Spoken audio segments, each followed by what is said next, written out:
Hi అండి, welcome to మేఘక ముచ్చట్లు. మేఘక ఏమో తీసుకొచ్చింది అనుకుంటున్నారా? చూడంగానే సగం అర్థమైపోయింది అనుకుంటా చాలామందికి. ఇదిగోండి క్యారెట్ హల్వా.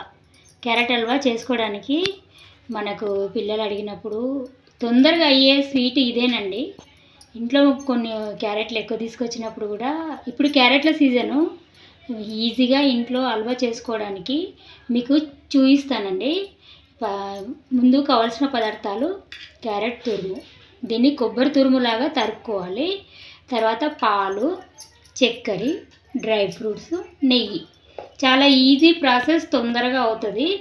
పాలు ఎందుకంటే ఒక్క రోజులో మనం తినాలనుకుంటే పాలు వేసుకోవాలి.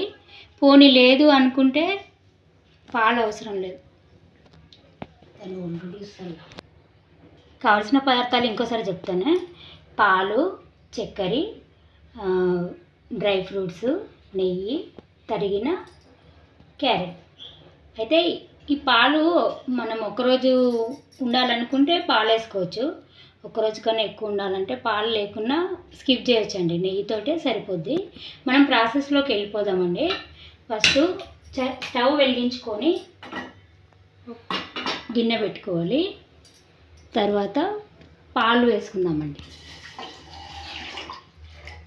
అంటే క్యారెట్ పాలల్లోనే ఉడికిస్తే బాగుంటుంది. ఒక్కరోజు కదా, అంటే మళ్ళీ ఎక్కువ రోజులు కాకుండా ఒక్కరోజుకైతే పాలల్లోనే వేస్తే సరిపోతుందండి. ఎక్కువ అంటే నెయ్యిలో వేయించుకుంటే ఒకటి కన్నా ఎక్కువ రోజులు ఉంటుందండి, ఒక 2-3 రోజులు ఉంటుంది. పాలు అప్పుడు స్కిప్ చేయాలి. సరేనండి, ఇలా వేసుకోవాలి. పాలల్లో ఉడికించుకోవాలండి. ఎందుకో క్యారెట్ తొందరగా ఉడుకుతుందండి. క్యారెట్ కానీ సొరకాయ స్వీట్ చేసినప్పుడు కూడా ఇలాగే తొందరగా ఉడుకుతుంది. దీంట్లోనే పంచదార వేసుకుంటే అది కూడా ఉడికిపోతుందండి దీని వెంబడి. అంటే ఇది మనం తినేదాన్ని బట్టి ఉంటుందండి. కొందరు ఎక్కువ తింటారు, కొందరు తక్కువ తింటారు కదా. నేనైతే పిల్లలు తినేదాన్ని బట్టి వేస్తున్నానండి. దీనికి కొంచెం టైం పడుతుంది. ఇది ఉడికిందాక ఆగుదామండి. ఉడికాక మొత్తము ఇలా అయిపోయింది చూడండి. తర్వాత చివరి ప్రాసెస్లోకి వెళ్ళిపోదాము. నెయ్యి, ఇది వేడి అయిపోయాక డ్రై ఫ్రూట్స్ వేసి దాంట్లో వేస్తే సరిపోతుంది. కావాల్సిన పదార్థాలు ఇంకోసారి చెప్తానండి. క్యారెట్ హల్వాకి అంటే మొత్తం తరిమిన క్యారెట్, పంచదార, పాలు, డ్రై ఫ్రూట్స్, నెయ్యి. Easy process. అది ఫస్ట్ పాలల్లో క్యారెట్ వేసి, పాలు వేసి, చక్కెర వేయాలి. నేను చూపించాను కదా. ఇలా అయిపోయిందండి మొత్తం అయ్యాక.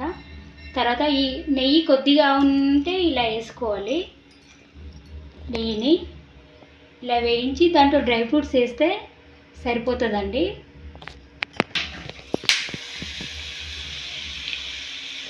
చూడండి, డ్రై ఫ్రూట్స్ వేసాను. నెయ్యి, డ్రై ఫ్రూట్స్తో క్యారెట్ హల్వా రెడీ. చూసారా?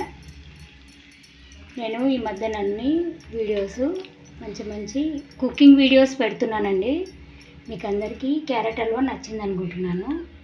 పిల్లలు మమ్మీ స్వీట్ తినబుద్ధి అవుతుంది అని అంటే తొందరగా అయ్యే ప్రాసెస్ అండి. నచ్చుతుంది అనుకుంటున్నానండి. నచ్చితే లైక్ చేయండి, షేర్ చేయండి. ఉంటాను మరి